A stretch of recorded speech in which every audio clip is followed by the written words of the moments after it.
దేవాదాయ శాఖ అధికారుల పర్యవేక్షణ లోపంతో అనంతపురం జిల్లా సింగనమల నియోజకవర్గంలోని నార్పల మండలం గూగూడు గ్రామంలో కోట్ల రూపాయల విలువైన దేవుడి భూములు అన్యాక్రాంతమయ్యాయి. కొందరు పథకం ప్రకారం దర్జాగా ఆలయాల ఆస్తులను కాజేస్తున్నారు.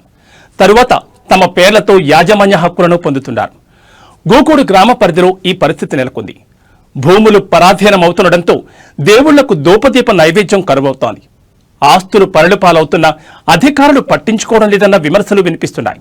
అయితే దేవాదాయ శాఖకు చెందిన భూములను రెవెన్యూ అధికారులు కాసులకు కక్కుర్తి పడుతూ ఆక్రమణదారులకు పట్టాలిస్తున్నారు.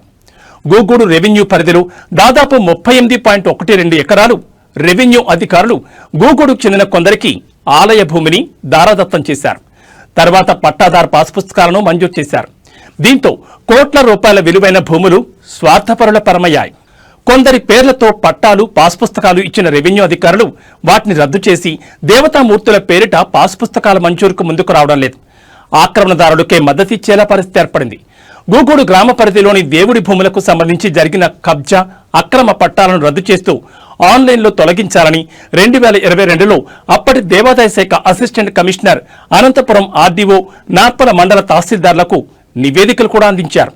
అయితే ఇప్పటికి 3 ఏళ్లు గడిచినప్పటికీ నేటికి వాటిని రద్దు చేయకపోవడం వెనుక ఆంతర్యమేమిటో రెవెన్యూ అధికారులకి తెలియాలి. ఇప్పటికైనా జిల్లా స్థాయి అధికారులు స్పందించి దేవుడి భూములపై అక్రమ పట్టాలు పొందిన వాటిని రద్దు చేసి ఆయా భూములపై సర్వ హక్కులు దేవాదాయ శాఖ కల్పించాలని పలువురు కోరుతున్నారు.